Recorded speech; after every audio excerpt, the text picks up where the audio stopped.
오늘 소개할 책은 괴테의 파우스트입니다. 파우스트를 택한 배경은 요즘 코로나19로 굉장히 현실이 팍팍합니다.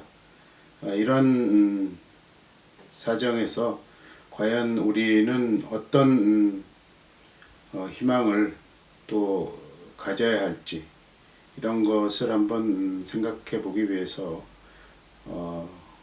고전이라고 할 수 있는 파우스트를 골라봤습니다. 파우스트 전체를 이야기할 수는 없고 파우스트에서 가장 핵심이 되는 부분만 이야기하면서 오늘날 우리가 처하고 있는 현실을 어떻게 또 인식해야 될지를 생각해 보도록 하겠습니다. 괴테 파우스트의 가장 유명한 어떤 문장은 그렇게 생각할 수 있습니다. 파우스트가 메피스토펠레스와 내기를 합니다.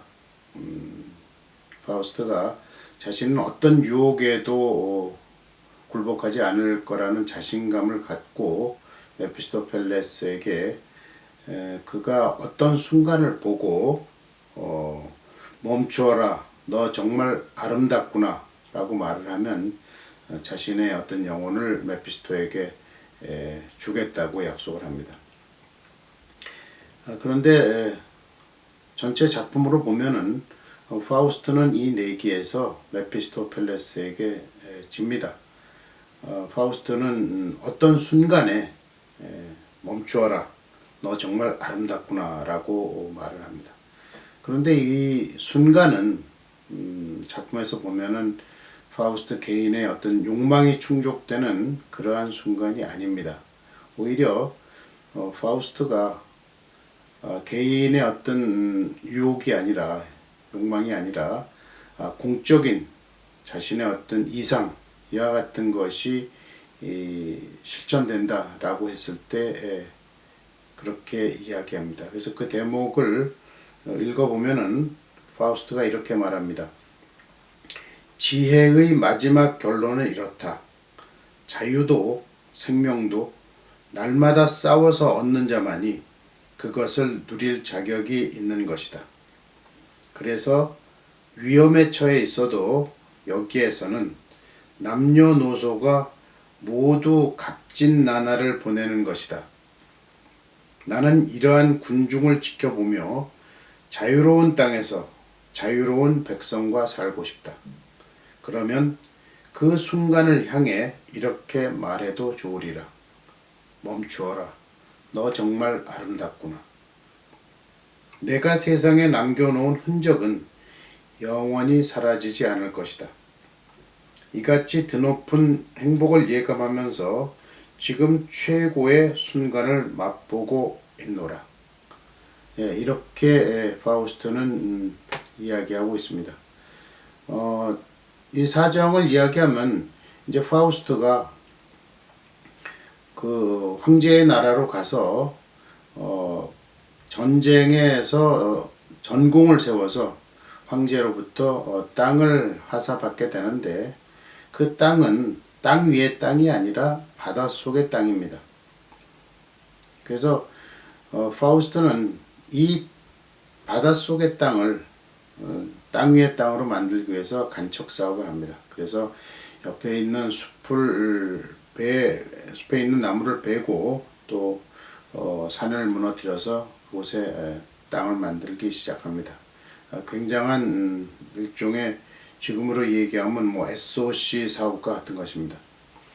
역사적 배경으로 보면 당시 수에즈 운하와 같은 세계적으로 거대한 토목 사업들이 이루어나고 그것은 일종의 인간이 자연을 정복하는 그런 어떤 계기로 생각을 하게 됩니다. 파우스트는 자기가 어떤 모든 사람들이 평등하게 살 수 있는 그러한 이상적인 세상을 건설하기 위해서 그러한 일을 합니다. 처음에 어떤 이상은 굉장히 좋습니다. 그러나 그것을 실천하는 데 있어서는 자기의 어떤 이상처럼 되지 않습니다. 그래서 그것의 모든 어떤 노동자를 억압하면서 일을 진행시킵니다. 그러면서 자신에게 도움을 주었던 노부부가 평화롭게 살던 그런 공간까지 파괴하면서 결국은 그 두 부부를 죽음으로 몰아가면서까지 이러한 간척 사업을 실천합니다. 결국 이러한 어떤 파우스트의 작업의 배경을 보면은 결국은 인간이 어떤 자연을 정복하고 그곳에 자기의 이상을 실현해 보겠다라고 하는 일종의 과욕일 수 있습니다. 파우스트의 일부가 자기의 어떤 개인의 어떤 욕망, 그레첸이라고 하는 젊은 여성에 대한 어떤 욕망이었다고 하면 파우스트 2부는 자기의 어떤 이상, 사회적인 이상, 어떻게 보면 우주적인 이상을 갖다가 실천하기 위한 시행착오라고도 볼 수 있습니다. 그래서 파우스트는 이러한 어떤 작업에 스스로 눈이 멀게 됩니다. 결국은 옆에서 그 자신의 어떤 무덤을 파는 소리를 운하를 만들고 어떤 그 개척을 하는 그러한 소리로 이제 잘못 들게 됩니다. 그래서 어떤 독재자의 형태가 되게 되는데 이러한 어떤 잘못된 이상에 대해서 우리는 이 멈추어라라고 하는 이 단어를 다르게 한번 해석해 볼 수 있습니다. 지금 오늘날 이 시간에 이 시절에 지금 코로나19로 모든 것이 멈추어 쓴 상태입니다. 우리는 이 멈추어 쓴 상태를 어떤 불행으로 받아들일 것이 아니라 오히려 어떤 기회로, 희망의 기회로 지금까지 인류가 자연에 대해서 또 어떤 우리의 서로에 대해서 행했던 모든 행동들을 그리고 어떤 인식 방법들을 다시 한번 생각해보는 그런 어떤 기회로 생각할 수 있습니다. 그래서 파우스트에서 이야기하는 어떤 순간을 보고 멈추어라, 너 정말 아름답구나 라고 하는 그런 어떤 말에서 지금 이 현실을 갖다가 우리가 다시 한번 생각해 볼 수 있는 그런 기회로 삼는 것도 좋은 방법일 것 같습니다. 그래서 오늘 괴테 파우스트의 한 구절만 가지고 지금 우리가 처해 있는 현실과 비교하면서 이야기했습니다. 그래서 그런 점에서 괴테 파우스트를 다시 한번 꼼꼼하게 읽어보는 것도 의미가 있을 것 같습니다. 예, 고맙습니다.